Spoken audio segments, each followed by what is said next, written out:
За байна уу? За төмөр замын асуудлыг тойроод бас нийгмийн хилцүүлэг явах шаардлагатай юм байна гэж ингэж бодсон юм аа. Бид нар өнөөдөр дайны одоо дэлхийн олон асуудлыг яриад хэрэггүй баг. Монголд хамгийн тулгамж байгаа асуудал бол төмөр замын асуудал. Тэгээд жухам энэ асуудлаар юу болоод байгаа юм бэ гэдгийг нэлээд зэгцтэй бас ойлголт авч ярих юм шаардлага бий болсон байна. Тийм учраас өнөөдөр би та бүхэндээ уулзалт хий гэж ингэж бодсон. Тэгээ энэ уулзалтан дээр та бүхэндээ ирсэн явдалд бол талархаж байна гэдгийг хэлмээр байна. Монгол улс төмөр замаа өөрөө барьж исэн түүх байхгүй. Бидэнд энэ талаар нэг үгээр хэлэхэд мэдлэг хомс. Тийм учраас бас хөв хүмүүсүүд бодлохыг бол хүлээн зөвшөөрж болно. Алдаа хийхийг бол хүлээн зөвшөөрж болно. Яагаад тэгэхээр Монгол өөрийн үндэсний чадахгүй явж исэн учраас. Гэхдээ өнөөдөр асар их тулгамцсан асуудал юу гэхээр Монгол улс Чингис хааныхаа нэрээр олон улсын санхүүгийн зах зээл дээр бонд босгосон. Бонд бол ирээдүйээс авчгаа зээл. Энэ бондын мөнгийг өрн тараа ээж салхинд хийсгэх юм бол Монгол ядуурна, өртөө болно. Өртөө орон дараачийнхаа орд газруудыг гадныханд бол амархан найр тавьж өгөх ийм зам руу орно. Улмаар цаашаа Монгол улсын бие даасан байдал, тусгаар тогтносон байдалд бол аюул занал учрна гэж ийм асуудал байгаа. Тэгээ яг хөө зүгээр гол асуудал яагаад төмөр зам чухал байд юм бэ гэдэг тал дээр би нэг нэлээд хэдэн слайд бэлдсэн. Та бүгдийг бас төвчээртэй сонсхийг бол одоо хүсэж байгаа шүү. За эхлээд төмөр замын асуудлын маргааныг ярьж байхдаа төмөр замыгаа буруутгаж болохгүй. Тэгэхээр төмөр зам юугаар ач холбогдолтой байдаг вэ гэдгийг би хэлхийг хүсэж байна. Төмөр зам бол бага тээврүүд дотроос ногоон тээвэр гэдэг тооцогддог юм. Ягаад ногоон тээвэр гэж тооцогддог вэ гэхээр төмөр зам шаардлагатай газар бол зурвас газар 100 метрийн өргөнтэй зурвас газар. Үүнээс нэг 10 метр нь хөрөхгүй өргөнтэй нь бол суур буцд ороод бусд нь бол бас зүлэг ногоо байж болдгоороо их давуу талтай. Төмөр зам тонн километр зарцуулах эрчим хүчний болон түлшний хэрэглээгээр автозамтай харьцуулбал 2-3 дахин бага байдаг. За хэрвээ олон улсын стандартанд хүрсэн төмөр зам барьж чадах юм бол уул нь энэ төмөр замын энэ суур буцанд ордог хайрга бол сэрэг хийгддэг тул хөрсний ус болон байгалийн усны эргэлтэд хамгийн бага нөлөө үзүүлдэг гэж ингэж үздэг юм байна. Тийм учраас төмөр зам бол ногоон тээвэр юм аа гэж одоо эхлээд төмөр замынхаа магтаа өгдүүлъя гэж ингэж бодож байна. За төмөр зам эдийн засгт ямар үүрэг оролттой байдгийг гэхээр энэ дээр экспоненциал нөлөө үзүүлэгч гэж одоо та олон хүмүүсийн шинэ ойлголт байж магадгүй. Ер нь бол ойлгуулахын тулд альва эдийн засаг одоо хэвийн өсөлтийг ийм байдгийг гэвэл энэ хэвийн өсөлтөн дээр хэрвээ уул уурхайг нэмж чадвал бид нар энэ цэнхрийн дагуу өснө. Хэрвээ хэвийн өсөлтөн дээр уул уурхайг нэмээд дээр нь тээвэрлэлтэй хийж чадах юм бол энэ эдийн засгийн өсөлт бол огцом өсдөг, өөрөөр хэлбэл экспоненциал нөлөө үзүүлдэг ийм чухал ач холбогдолтой юм. Тийм учраас төмөр замын асуудал бол онцгой чухал асуудал байдгаа гэдгийг хэлмээр байна. Төмөр замын эдийн засгийг манайхан бас сайн ойлгож өгдөг. За энэ төмөр замын эдийн засгийг эхлээд нэг систем гинжин холбоотой бүхэл юм а гэдгийг ойлгохгүй болохгүй. Жишээлбэл замын үд дээр ямар нэгэн бэрхшээл гарлаа гэхэд Улаанбаатараас гал тэр хөдөлж чадахгүй. Улаанбаатарт ямар нэгэн бэрхшээл гарлаа гэхэд одоо юу гэдгийг Сүхбаатараас замын үед явах болцоо байхгүй. Автомашин шиг биш. Автомашин бол ямар нэгэн бэрхшээл гарахад бол тойроод яваад өчж болдог бол төмөр зам дээр тийм ойлголт байдаг. Тийм учраас энэ өөрөө их гинжин холбоотой байдаг бүхэл бүтэн систем. За төмөр замын үр ашиг бол үйл ажиллагааныхаа цар хүрээгээр тодорхойлогддог. Нэвтрүүлэх чадал энэ бол галт тэрэгний өдөрт явж байгаа хэмжээ, тээврийн чадал гэж галт тэрэгний тээх чадлын хэмжээ. За дэлхийн дунджаар ярих юм бол 1 тонн километр ачааг тээвэрлэхэд 2.5 цент үнэлгээтэй байж болдог. Нэг зорчигчийг тээхэд 10 центийн үнэлгээтэй байж болдог. Хэрвээ хоосон сөрөг тээвэр хийгдээд байвал төмөр замын эдийн засгийн үр ашиг ундаг. Ер нь бол ашиглалтын зардал өндөртэй ийм зүйл байдгаа гэдгийг хэлмээр байна. За өнөөдөр Монголын тээврийн салбарыг авч үзэх юм бол нийт тээврийн 94%-ийг төмөр зам гүйцэтгэж байгаа. Цаана 6% автозам одоо нисхийн тээвэр эзлэнэ. Тэгэхээр өөрөөр хэлбэл төмөр зам ямар том ач холбогдолтой вэ гэдэг бол эндээс харагдаж байгаа гэдгийг одоо хэлмээр байна. Өнөөдөр Монголд учирчаад байгаа бэрхшээл бол ботлнек гэж ярьдгийн ер нь бол төгжрээний асуудал байгаамаа. Монгол өнөөдөр төгжрээтэй болцсон юм байлээ. Энийг бид нар бас сайн үнэлж мэдэхгүй явсан юм байл. Өнөөдөр Монгол уул уурхаан олборлт хийгээд асар тэмт бололцоо нээгдэж байгаа боловч түүнийг тээвэрлэх чадал байхгүй. Тээвэрлэх чадал байхгүй учраас Монголын эдийн засаг ийм л үр дүнтэй болох юм байна. Тэгэхээр төмөр замыг барьж байгуулахгүй бол юма тээвэрлдэг болохгүй бол Монголын эдийн засаг бол цааш явахд хэцүү болсон юм байл. Өнөөдөр Улаанбаатар төмөр зам ерөнхийдөө ачааллынхаа дээд оргилд хүрсэн байна.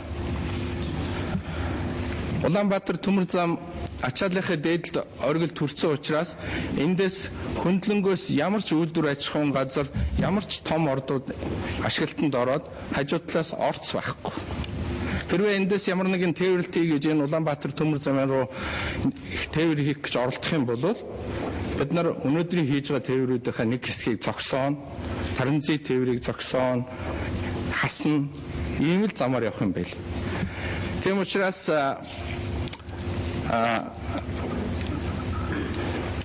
өнөөдөр Монгол улс уул уурхаагаас хараад биш, төмөр замаас хараад эдийн засгтай болсон байна. Уул уурхай хөгжиж болно, уул уурхай янз янзын ордуудыг ашиглалтанд оруулж чадна. Тээвэрлэж чадахгүй учраас бид уул уурхайгаас хараад биш, төмөр замаас хараад байгаа юм. Өнөөдөр бага төмөр замаа задлан шинжилэхгүй яваад байсан юм байна.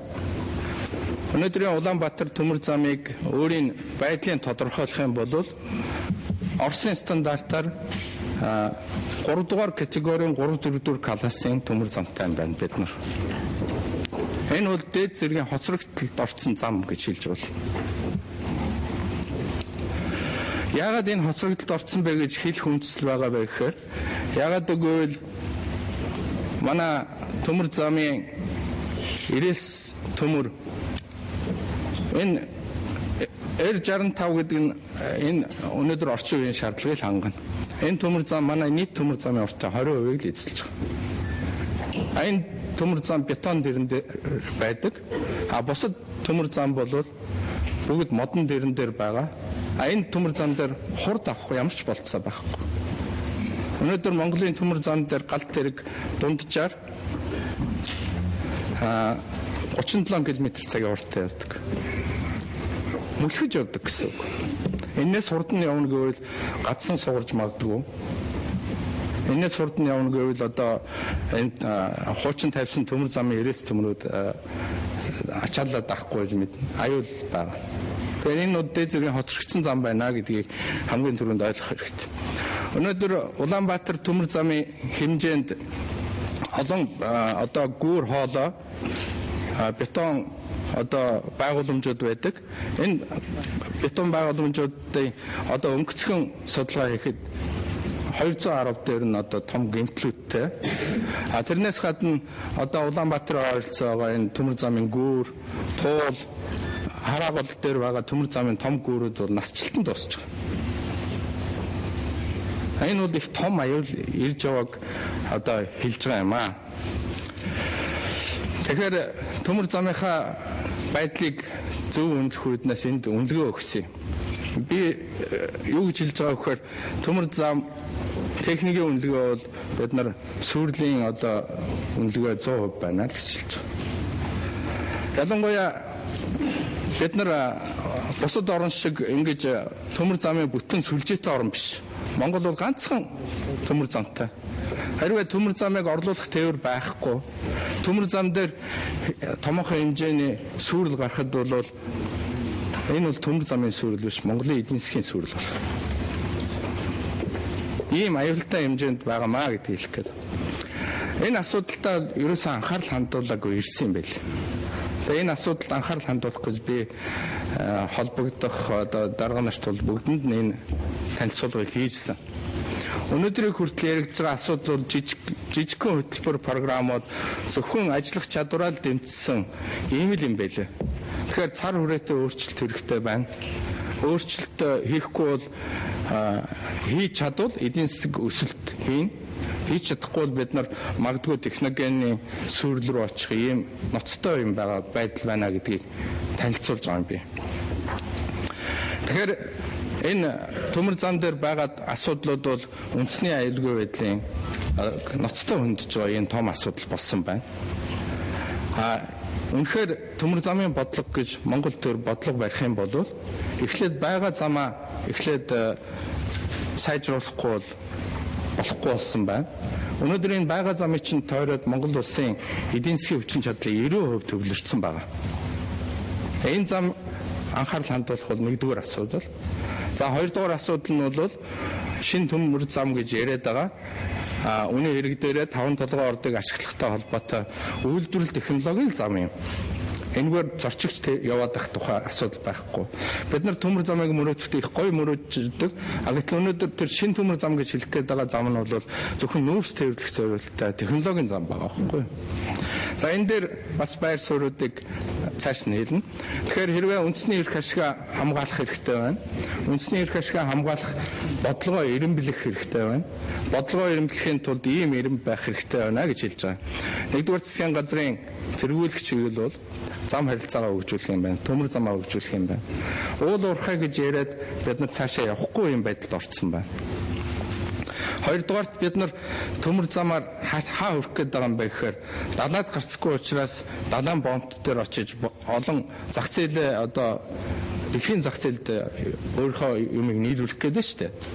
Тэгэхээр бид нар хүний нутаг дээгүүр явж тээвэрлэх нь гарцаагүй. Эсвэл Оросын холбооны улс, эсвэл Хятад дээгүүр л тээвэрлэх.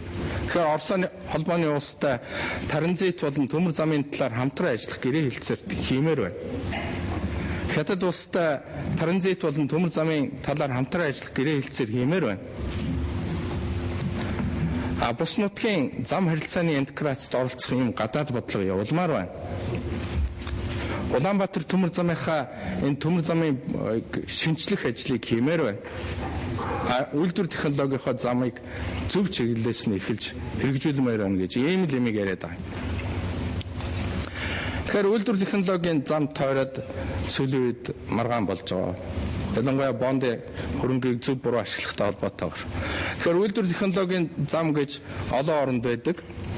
Нийтийн тээвэр зориулагдаагүй зөвхөн тодорхой үйлдвэрийн хэрэгцээг хангах зорилттой энэ зам байдаг.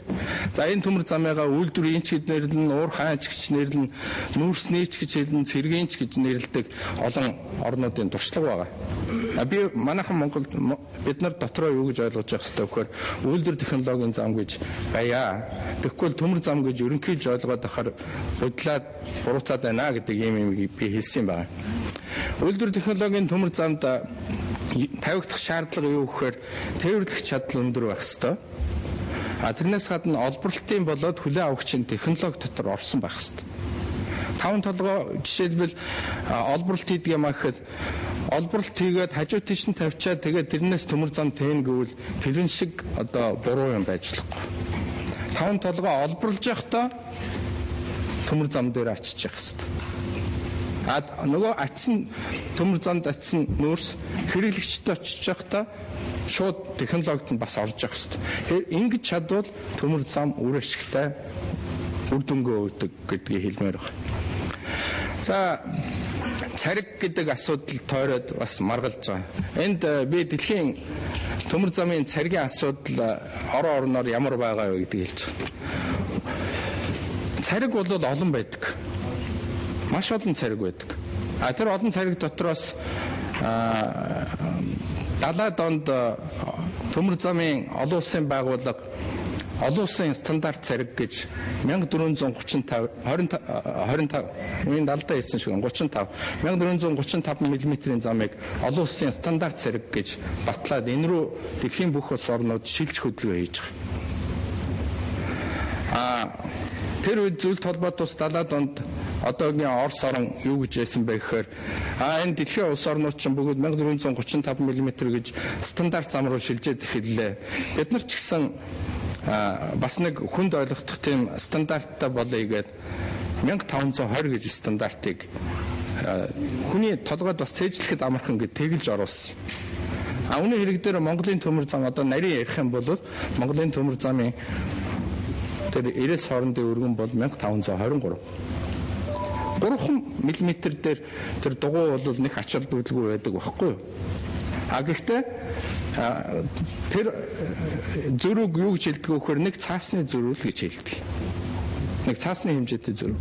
Гэхдээ энэ цаасны хэмжээтэй зөрүү хизээ аюул дагуулж эхлэх үгүй гал тэрэг хурд авах юм бол аюул дагуулж эхэлдэг. Тэгээ манай төмөр зам угаасаа 37 км/цагийн хурдаар мөлгөж байгаа төмөр зам дээр энэ ямар ч ач холбогдолгүй яриа болж байгаа байхгүй юу? За ийм царгийн сонголтоос шалтгаалж хөрөнгө оруулалтын өртөг хэлбэлзэн өргөн төмөр замд арай л илүү хөрөнгө оруулалт орно. Нарийн төмөр замд арай л бага хөрөнгө оруулалт орно. Ашиглалтын зардал хэлбэлзэн хэрвээ өргөн төмөр замтай байвал бид нар үүний хэрэг дээр тусгай захиалгаар барууны оронд юм хийлгэж магадгүй эсвэл Оросын зүтгүүрүүд л авах ажилтаа бол Оросын вагонуудыг л авах ажилтаа бол энэ бол бас зардал дагуулж байгаа. Тээвэрлэх хүчин чадалд бас нөлөө үзүүлдэг. Ерөн зүгээр дэлхийн карт одоо энэ газрын зургийг харуул Оросын холбооны улс болоод Оросын холбооны улсын нөлөөний бүсэд байсан орнууд л өргөн царигтай гэж одоо 1520 өргөн царигт. Бусад үндсэн дэлхийн орнууд энэ Цэнхэр, Австрали эднэр оролцоод энэ орнууд оролцоод бүгдээрээ 1435 мм-ийн царигтай юм байна. Хос цариг гэж үлддэг юм уу гэж хүмүүс ярьдаг юм. Тийм туршлага байд юм аа. Одоо нэг төмөр замын далан дээр ингээд нарийн ч яваад өргөн ч яваад байдаг юм хос царигийн тухай байдаг юм. Гэхдээ энэ цариг за Испани, Швейцарт эднэр байна. Гэхдээ энэ бол энэ 1520 юм уу 1435-ийн хооронд хийгдэж байгаа царгийн тухай биш. Энэ хоёр цариг харин дэндүү хоорондоо ойрхон учраас нөгөө блок хийдэг систем бэрхшээлтэй болоод аюул учруулах ийм үр дагавартай. Тийм учраас энэ яриа бол хэрэггүй маа гэж хэлэх гээд байна. За манад төмөр замын шинэ төсөлгээд сүрхий их тойроод бужигнсан нэг юм болсон. Тэгээ энэ төслийг McKinsey гэж компаниар хийлгэсэн билээ. 1800 км-ийг оролцуулсанд. Энэ хийсэн энэ McKinsey компанид Монголын төмөр зам гэдэг байгууллага хаан банкнаас зээл аваад төлцсөн. Өнөөдөр Монголын төмөр зам 6 сая долларын өртөө ийм байдалтай байна. Ерөн зүгээр энэ McKinsey-гийн хийсэн төслийг хэрвээ сайн харах юм бол энэ бол зүгээр техник гэдэг нь зүгээр маш энгийн урдч нөхцөлийн тухай бичсэн. Энэ шаардлага хангахгүй. Орос хятадын төмөр замын хөгжлийн төлөвлөлтийг бас тооцоогүй. Бид нар чинь төмөр зам барьж байгаа юм бол зөвхөн дотроо яваад байхгүй бид нар гадагшны юм зөөх гэдэг юм байна шүү дээ. Бусад орны төмөр замын хөгжлийн бодлоготой хооронд уялдуулах хэрэгтэй байна. Ийм юм энд байхгүй. Эрсдлийн задлан шинжилгээний дотор байхгүй. Монголчуудын мөрөөдөл тохируулаад хийцэн ийм л юм байл. Энэ би гадны байгууллагыг буруутгахгүй. Тэр гадны байгууллагт монголчуудын захиалга өгч байгаа чадвар л ерөөсөө энэ байна. Ингээд нэг юм мөрөөдөл юм хийцэн тэр мөрөөдөлтөд хөтлөгдөөд маш их том төвөргөлүүд явагдаж байгаа гэж хэлмээр байна. За Төмөр замын төслүүдийн бэлэн байдлыг ойлгохын тулд арга зүй их хэрэгтэй. Ямар арга зүйгээр харж юмыг зөв ойлгох вэ гэдэг. Энэ арга зүй дээр нь би энд нэг юм хэлье.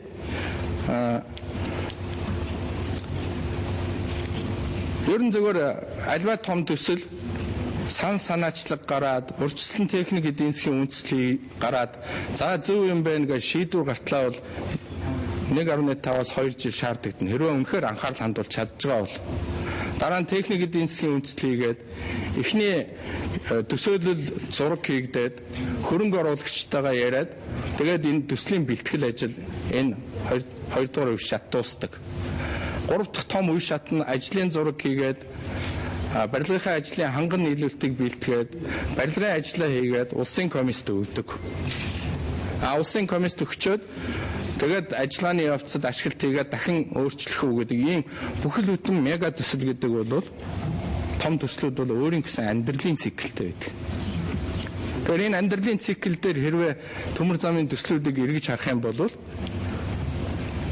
5 толгой гашуун сухад чиглэлийн төмөр зам 267 км-т яригдж байгаа төмөр замын төсөл бол хамаагүй ураг шагтсан ажлын зурагтай энэ бүх үе шатуудад давтсан ханган нийлүүлэлтүүд нь бас хийгдээд эхэлсэн барилгын ажил нь бас эхэлсэн маш ойрмогхон хугацаанд ашиглалтанд өгч болох ийм төсөл байна.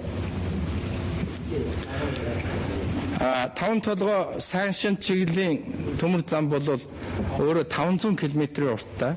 Тэрэн дээр ажлын зураг бүтэн байхгүй. 260 км дээр нэг ажлын зураг байна уугүй юу гэж одоо эргэлзэж болох ийм зурагтай. Бас нэг энэ тэнд нэг жоохон далан гожигнуулсан ийм хэмжээнд байгаа. Нөгөө 1800 гэж одоо ойлгол бол арай хурдан байдаг.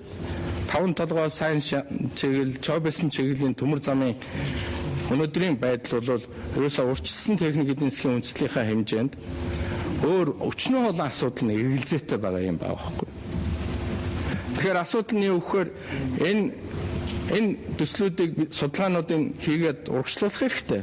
Хамгийн ойрхон байгаа төслөө хурдан ажилд оруулаад төмөр замаа бариад нүүрсээ тээвэрлэх хэрэгтэй гэдэг дээр санал зөвлөдөд байна. Ийм юм байна. Тэгэхээр би энэ саналыг хэрэгжүүлэх арга нь юу байх юм бэ гэхээр Монголын төмөр зам өмнөд гэсэн төслийн компани байгуулъя гэж. Энэ Монголын төмөр зам өмнөд гэсэн компани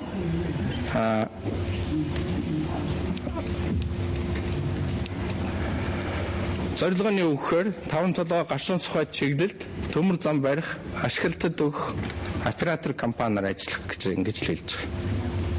Тэгээ энэ төслийн компани бол ямар хэлбэртэй байх юм гэхээр Монголын төмөр зам 51% эзэмшээ, 20% нь Эрдэнэс 5 толгойд эзэмшүүлээ, үлдсэн хувь нь хөрөнгө оруулагчдад эзэмшүүлээ.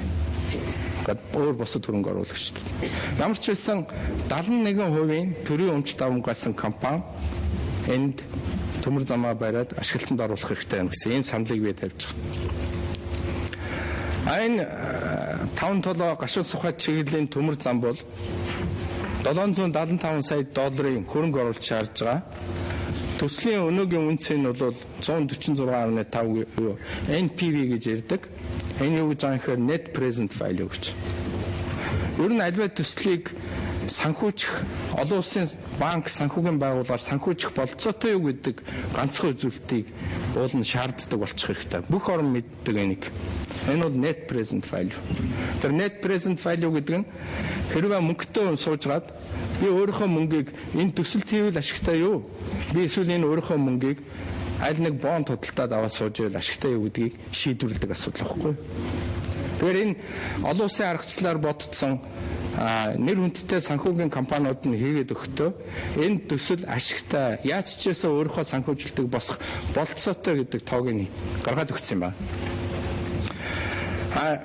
Хэрвээ 5 толгой гашуун сухай чиглэлийн энэ төмөр замыг бариул хөрөнгө оруулалтаа нөх хугацаа нь 8.2 жил юм байна. Өнөөдөр бид чинь бонд босгоцсон 5 жилийн хугацаатай бондтой 10 жилийн хугацаатай бондтой энэ бондын өрөнд орж болохгүй учраас энэ төсөлд ашигтай төсөл юм хийгээч гэж бид нар хэлээд байгаа. Өнөө бондын хүүний эхний төлбөр энэ оны 5 сард хийгдэнэ. Юунд ашиглахаа шийдэж чадаагүй байтал чинь хүүгээ төлөөд эхэлж байгаа бид нар. Энэ оны 5 сараас эхэлнэ. Ийм л хүнд байдал бид нар явж байгаа гэж хэлэх гээд байна. Тэгэхээр 5 толгой гашуун сухад чиглэлийн энэ төмөр замыг ашиглалтанд оруулахын тулд Монголын төмөр зам өмнөд төслийн компанийг байгуулах, бондын мөнгийг энэхүү төслийн компанид хуваарлах хийгдэх ажлууд ийм байх юм гэж. Одоо цариг бол 15-20 байж болохгүй 14-35 тохиолдлыг хагас автоматаас бүрэн автомат болох ёстой гэж би бол үзэж байгаа. Яагаад гэвэл 267 км-т сумчин хийгээд тэнд хөдөө хэвтдэг хүн олдхолоо гэж одоо эргэлзэж байгаа. Ер нь тэгж одоо хоцрогдлоор яваад хэрэггүй гэдэг юм цан байгаа. Өнөөдөр одоо нэг үгүй хэлэхэд Улаанбаатар төмөр замын зам дээр олон сайхан сумчин ажилчид байгаа. Гэхдээ надад үннийг хэлж ийлээ. Хийж байгаа сумчин одоо юу гэдэг ажиллаа хийж чадахгүй бол арх угаад алгуулчвал арга хэмжээ аваад агваг нь тавьчихдаг. Дараа нь жоохон байж байгаа буцаагаад өөрийг нь тавьчихдаг ийм л байдлаар боловсруучны асуудал явагдаж байгаа. Тэгэхээр бид нар энэ одоо гашуун туршлагыг давтаж болохгүй. Энэ дээр бол бүтэн одоо автомат системд шилжих хэрэгтэй гэдэг ийм юм хийж байгаа. За цариг тойроод яагаад асуудал яригадаад байгаа юм бэ гэхээр төмөр замын цариг шилжүүлэх технологийн шийдэл бэрхшээлийн тухай би бас товчхон хэлье гэж бодож байна. Ер нь зүгээр царгийн асуудал дээр нэг яригдж байгаа юм нөхөр намайг нэгэнт харсан төрийн бодлогыг зөрчөөд ийн гэд намайг тэгээд байгаа байхгүй юу? Тийм юм байхгүй. Төрөөс төмөр замын тээврийн талаар баримтлах бодлого гэж Улсын их хурлын 32 дугаар тогтоолын хавсралтыг энэ та бүхэнд танилцуулж байна. Ер нь зөвхөн өнөөдрийн байгаа төмөр замыг холбогдож байгаа юм уу? Тэр төмөр замд огтлж байгаа төмөр замыг 15-20-оор хийнэ гэсэн үг байна. 1520 өргөнөөр хийж болно. Хийнэ гэсэн. Хэрвээ бүтээгдэхүүн экспортод шууд тээвэрлэгдэх, ашигт малтмалын ордод боловсруулах үйлдвэрээс хөлийн бомб төрөх чиглэлийн ачаа тээвэрлэлтийн зорилттой төмөр замын шугамын царгийн өргөнийг засгийн газар улсын их хурлд оруулж шийдвэрлэнэ гэж. Тэгэхээр би бол бэрхшээлүүд байна, өчнөө юмнууд байна. Энэ царгийн асуудлыг улсын их хурл шийдэхдээ ингэж шийдээч гэдэг л асуудлыг оруулсан юм. Тэгэхээр юу хэлээд бөөрөнх хэлээд байна вэ гэхээр явсан бодлогыг эсэргүүцээд байна гэсэн ийм л маягтай юм ярьж байгаа. Тийм юм байхгүй гэдгийг хэлмээр. За би өөрийнхөө хийж байгаа энэ танилцуулгыг бас хоосон байлгахгүй ойлгуулахын тулд ямар материал хэрэглээд байгаа, хаанаас авч хэрэглээд байгаа гэдэг энэ материалаа бас хэлж байгаа. Төмөр замын цариг солиход үндсэн 3 технологи л ашиглагддаг. Эсвэл ингээд нэг вагоноос буулгасан юмнасаа буцаж ачдаг. Эсвэл вагоноо өргөж байгаа дугуйг сольдог. Эсвэл ингээд өргөн байжгаад нарийн руу ингээд дугуй нь өөрөө шилжээд орчдөг юм уу? Нарийн байжгаад өргөн юм уу шилжээд орчдөг ийм л юм байдал. 3 янзын технологи. Тэгэхээр шилжүүлэн ажиллах технологи бол зөвхөн контейнер бараа зорчигч тээвэр дээр хэрэглэгддэг юм. Ирээнд бол зорчигч тээврийн вагоныг өргөөл дугуйг нь сольно. За нэг баг зэрэг контейнертай ачааг өргөөл өргөх байх. Гэхдээ үүний хэрэг дээр контейнерыг эргүүл шилжүүл ачдаг. Нүүрс болоод нурмаг ачаан дээр бол энэ шилжүүлэн ажиллагаа бол хэцүү. Ийм л юм болж байгаа. Тэгэхээр яагаад нүрсийг шилжүүлэн ажиллах асуудал ямар хүндрэл байгаа юм бэ гэхээр экологийн асар том сөрөг үр дагавартай юм аа. Хэрвээ нүрсийг хил дээр буулгаад буцаад очно гэвэл экологийн асар том сөрөг үр дагавартай.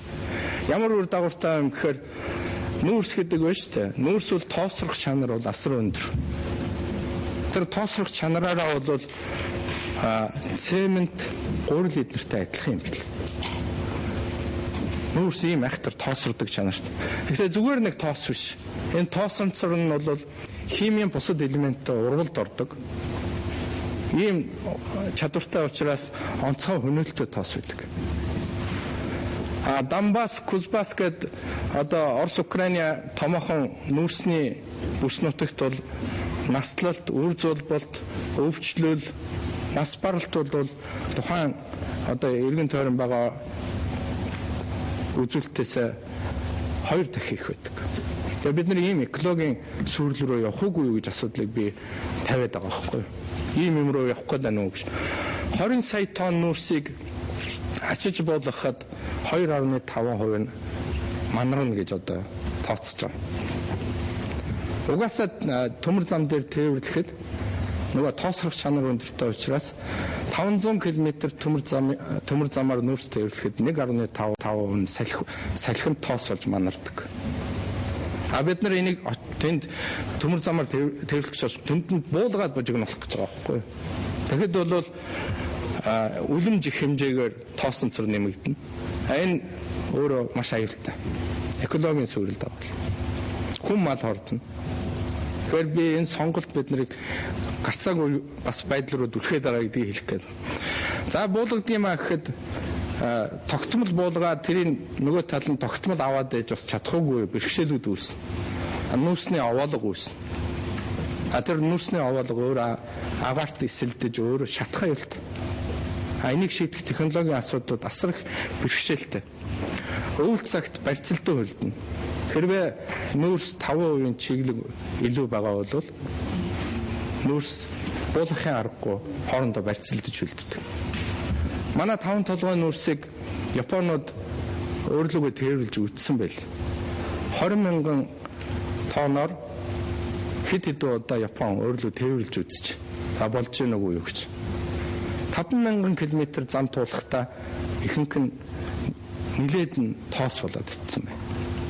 Тэгээд далайн бомб дээр очиод усан онгоц руу ачих гэсэн чинь Японуудад ямар проблем үүссэн бэ гэхээр нөгөөдхий чинь одоо тэднийхаар бол мэргэжлийн хяналтын байгууллагын зөвшөөрөл хэрэгтэй болсон.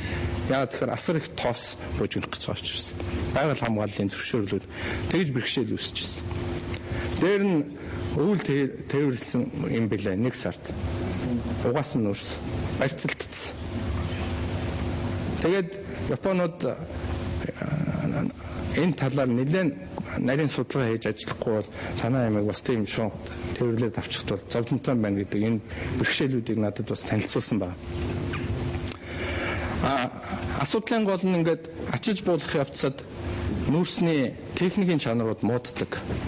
Хүнсчлэлт нь нэмэгддэг. Нөгөө 5 толгой чинь сайн нүүрстэйгээд юм яах гэсэн өөрөөсөө ачиж буулгадаг юм бужигнаанд орчих юм бол тэр нүүрсний чанарууд өөрөөсөө мууддаг юм аюултай юм байна.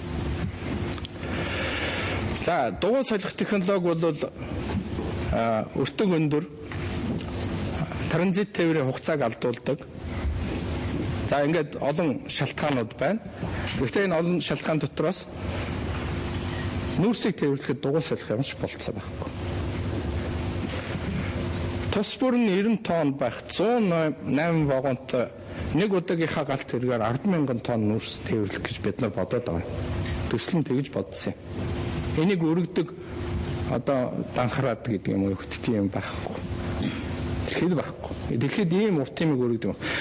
108 вагон 90 тонны 108 вагон гэдэг чинь 1 км 600 м урт галт хэрэг байгаа байхгүй. Энийг үйлчлэх гэж тийм ойлголт төрн байхгүй. Тэгэхээр дугуй солих технологи бол энд байхгүй байна гэдгийг одоо хатуу ойлгохоос өөр арга байхгүй. Цариг шилжүүлнэ гэдэг их амархан хэлцдэг. Дугуй нь явж яснаа өөрөө өвхрээд нарийн руу ороод явчих юм байна. Тийм юм бас байхгүй. Одоо бол дөнгөж шинжлэх ухааны хэмжээнд чухал байгаа. Өнөөдрийн байдлаар Испани, Франц орнд зорчигч тээвэрт мөн Болгар, Япон зэрэг орнуудад судалгааны төвшөнд энэ хийгдэж байгаа ажил. Тэгээд өөрөө дээр нь байгаа вагон өөрөө тусгай зориултын үйлдвэрлэл шаарддаг ийм л зовлонтой юм байна.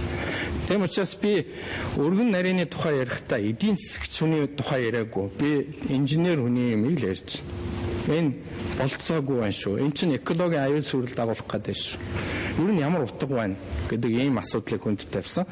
Энэ дээр мугуйдалж байгаа. Нөгөө тал мугуйдалж байгаа гэж хэл. За хэрвээ мугуйдлаад ямар нэг юм хийд юмаа гэвэл энийг хэн хийх хэрэгтэй вэ гэдгийг олон улсын конвенц зохицуулсан байдаг. Олон улсын төмөр замын ачаа тээврийн олон улсын хилцээрийн 51 дээр юу гэж байгаа вэ гэхээр хүлээн авагч талын хилийн өртөн дээр хүлээн авах, шилжүүлэн ачих, тэрэгэн зэрэг ажиллагааг хийхээр зохицуулсан юм залттай. Хэрвээ бид ийм муугуудлах юм бол бид нар өөрсдөө их биш энийг хятад талд хийх хэрэгтэй болчихж байгаа. Хятадын тал хийгээд өөрөөр хэлбэл манахаас төлбөр аавна гэсэн. Бид нар дээр нь нүүрс ачаад явж болгондоо тээврийнхаа энэ хөлсийг бас тэнд төлнө гэсэн үг. Ямар утга байна? Монголчууд өөрсдөө энд төлбөр гүйцэтгэх юм. Олон улсын конвенц ингээд зохицуулсан байна. За төмөр зам барих экологийн асуудалтай ялангуяа манайх чинь зээрэнүүд лидер дээр нэг иймэрхүү арга байдаг юм байл. Ер нь бид нар говь хэрийн бүсэд төмөр зам барих гэж байгаа. Маш олон технологийн, инженерийн маш шийдэх асуудлууд байгаа. Энэ төмөр зам доош шигдэж орох аюул бол үргэлж байгаа. Хэрвээ бид нар буруу шийдлэр мөхс одоо бодлоор асуудалд хандвал энэ богоноч шийдэж орохгүй Монголын хойч ирээдүй траншир орно гэдгийг би хэлэх гээд байна.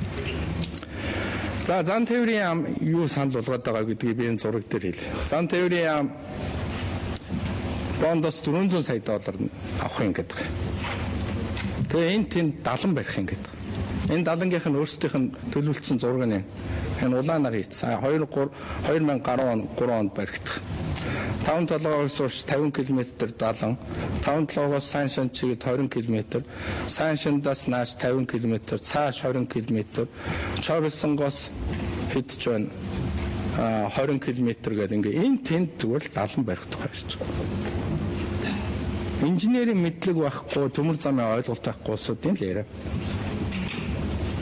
Төмөр замын далан хэрвээ баригдж байгаа бол дээр нь нэн яаралтай гэж хэлж болно. Одоо бидний энгийн ойлголтын дээр төмөр замыг тавьж дээр нь гал тэргээр гიშгүүлж тэр гიშгүүлсэн даралтаар төмөр замын даланг бэхжүүлж ингэжэж дээр нь дор наад зах нь 200-аас 500 мянган тонн ачаа тээвэрлжээж улсын комисс төлөж авдаг. Ийм л номт. Хэрвээ энэ далан ингэж энэ тэнд мөнгө хийнэ гэж байгаа бол энэ бол зүгээр л мөнгө угааж байгаатай адилхан. Хэрвээ ингэж хийнэ гэвэл энэ бороо цас салхинд өөрөө идэгдэл дуусна. Урд нь бас ингээд манархцсан ажил байгаа. Тэр манархцсан ажлуудын зарим нь бол одоо бараг салхинд далд орж байгаа. Ингэж төмөр замын ажилд хандаж болохгүй гэж ингэж хэлж байгаа. Товчхондоо урд өмнө энэ бодлогын буруу бодлого яваад энэ буруу бодлогоо алдаанаас үүдэлтэй хохирол учирчаад байна. Би урд өмнө учруулсан хохирлыг хэлчихье. Зураггүй, маршрутгүйгээр 100 км газар хөр суулаа ийцсэн. Ямар ч зураг байхгүй. Ямар ч маршрут байхгүй. Зураггүй, маршрутгүйгээр геологийн ажил гэдэг нэг юм гаргаад тавьчихсан. Манайхан төмөр замын ухааныг бас сайн гүйцэд авч чадахгүй. Би яг тэгэхээр монголчууд энэ дээр дуршлаг байхгүй учраас төмөр замын маршрут зохиодох гэдэг нэг автын улсуудыг явуулсан юм шиг. Нөгөө автынхан чинь нөгөө газрын рельеф хараад яваад гисэн байхгүй. Газрын рельеф гэж одоо нөгөө өндөр намын рельефийг хараад энэгээр эвтэх юм шиг байна гэж яваад гисэн. Тэгэл тэр нь төмөр замын зураг хийдэг төмөр замын байгууллагт бол ямар ч шаардлага байхгүй.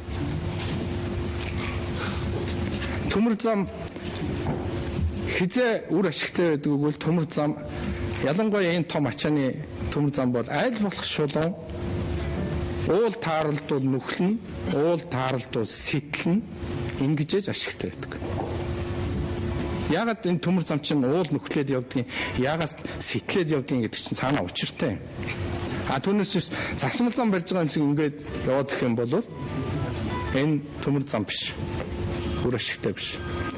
Тэгэхээр зураггүй маршрутгүйгээр хөрс суулж 10 тэрбум төгрөг зарсан. Зураггүй маршрутгүйгээр геолог хийж 30 тэрбум төгрөг зарсан. Гадаад хүмүүсүүдийг одоо их зөвлөгөө авч яана гэж 10 тэрбум төгрөг зарсан.